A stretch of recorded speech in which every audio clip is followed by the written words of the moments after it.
Well, this here is the Honda Amaze and this is the Ford Aspire, and both these cars are in the same compact sedan segment. But which one makes more sense for you? Which one should you buy?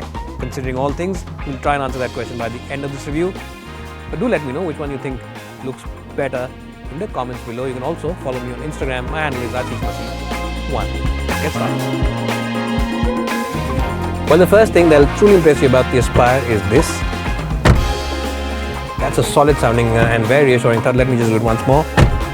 It is a very solid thud, and if you noticed, I had a bottle over here and that bottle also did not rattle. So this car will not rattle even after 10,000, 20,000 or 50,000 kilometers, that's for sure.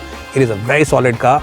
Even the center console and all the switches, everything is very well put together. There's nothing which is flimsy inside this cabin. So in terms of solid build quality, this one has the advantage, and it also has the advantage in terms of overall safety equipment, because you get not one, not two, but a total of 6 airbags as an option in the top end version. So this one has the edge in terms of solid build quality as well as the safety of airbags. Now, one more area where this car has the advantage over its immediate rival, the Amaze, is in this touchscreen. This one is very easy to operate. It is very nice, and even the stereo has a nice sound to it. So it has the advantage there as well. The seats also are good in terms of comfort, especially for people who have lanky legs like me, because you get excellent support for your under thighs, because the seat squab is very long, so you get good support over there, and the support for the low back is excellent as well.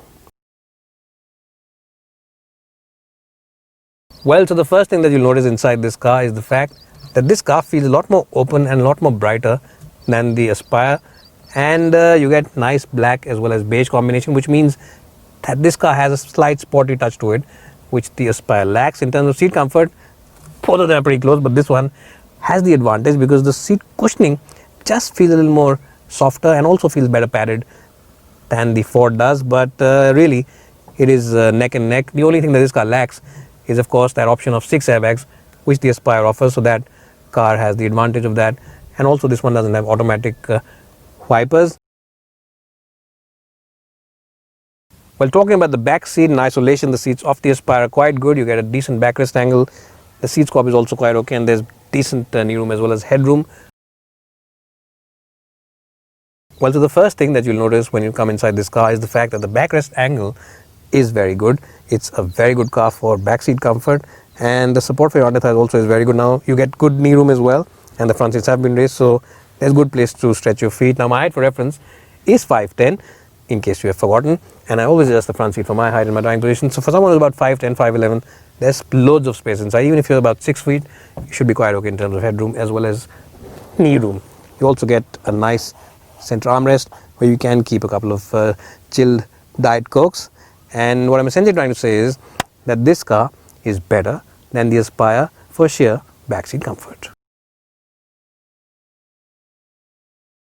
Well, in terms of the boot space, the Aspire has about a 358-litre boot, but the thing is that the aperture isn't wide, and also it doesn't open from the outside without a key. So you really have to go back and press that button or take out the key with you.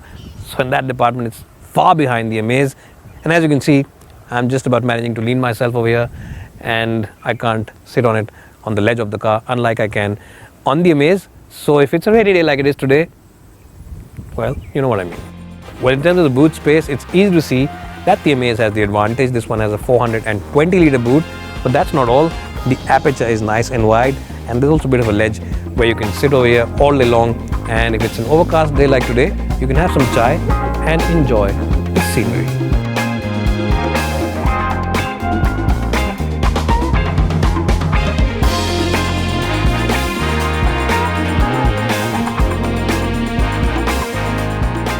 Now, both these cars come with 1.2 petrol and 1.5 diesel, and both of them make similar levels of power. But if you call yourself a keen driver, then it is the Ford that you will truly enjoy. Not only the diesel and petrol engines a little more refined than the Amaze, but the gearbox on both versions is really crisp. In fact, it is as good as the Japanese unit on the Honda. But the steering wheel really is the standout feature, because the steering wheel is a great unit. It's very communicative. It's full of feel as well as feedback, and the chassis also is a whole lot more agile than the one on the Amaze. What you'll also like is the suspension setup on this car. Now, it's a slightly firm suspension setup, and definitely firmer than the one on the Amaze. But the good point about that is that every time you take it out on the highway, this car simply hugs the road and makes you feel very reassured about the ride comfort as well as the safety of everyone, because it doesn't feel skittish, it doesn't move around, it doesn't bob and pitch, and that's something that you truly appreciate every time you take it on the highway. So that is something that buyers will look forward to. And in short, what I'm trying to say is that this is the better driver's car. It's got more feel, it's got more communication, and it'll simply put a bigger smile on your face every time you take it out for a spin. You'll enjoy the Ford Aspire a lot more driving than you will the Honda Amaze as you daily drive. Well, so the first thing that you'll notice as soon as you start driving around the Honda Amaze is the fact that the steering wheel on this car is really very light, and it is a steering wheel which you'll appreciate if you drive a lot in the city. No matter which engine you choose, the diesel or the petrol, steering wheel is light on both of them. Now the big advantage that this car has over the Aspire is the fact that you can choose an automatic gearbox on the diesel version, which is something that the Ford does not offer as yet, and it's something that buyers will take notice of. Also, another big advantage is that the diesel of the Honda is a lot more fuel efficient than the one on the Aspire. Now this one we've been driving around for the last couple of days, and it has delivered figures in excess of 22 kpl, which are good figures considering we've driven it with the AC on, and that one has been delivering figures of around 18 kpl for the last few days that we've been driving it. So yes, this one definitely has the advantage in that department. In terms of the suspension setup, it's really neck and neck, but this one has softer suspension setup. That one is slightly on the firmer side. This one feels better in the city. That one feels more planted and more reassuring out there on the highway. So as I just said, this is better for city, that is better for the highway. So it depends on what is your driving cycle and which one do you prefer, highway usage more or city usage more. One advantage that this car has over the Aspire though is that visibility is excellent. You get huge windows all across, the pillar isn't very chunky, and the mirror also on the side is of a large and big size, so you can easily look what's coming behind you rather than moving around like this, which is something that you have to do on the Aspire because the mirror on that car is really very tiny. The only disadvantage is that the diesel engine on this car isn't as refined as the one on that. It's not a deal breaker, it's only marginal, but yes, this one is slightly behind in terms of refinement compared to the Ford Aspire. So overall, how much would I give this car in terms of the balance score in driving department? I would give it a strong score of 88, but that one gets an advantage of 89.